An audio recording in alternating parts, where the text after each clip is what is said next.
So I wanted to talk to you a little bit about competition, and you may be a coach or you may be a player yourself, and you always will find yourself in a scenario where you might be playing against someone that's of a similar level to you.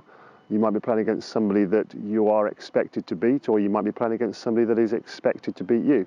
So we're just going to have a little chat about the underdog scenario. So if you are the player that is playing against somebody that is effectively the favourite to win, how do you deal with that, or how do you try and get your player to believe that they can get through that match?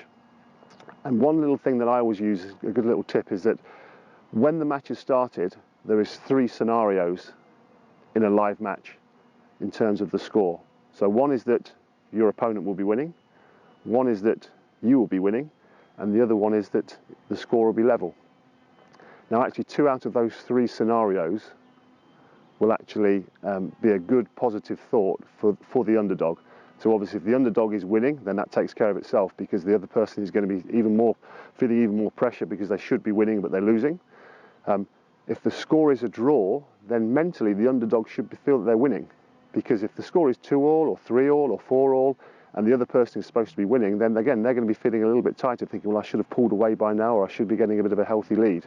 So the only scenario that is going to be tough to deal with is if somebody that you're playing against that's supposed to be beating you or beating your player has pulled away.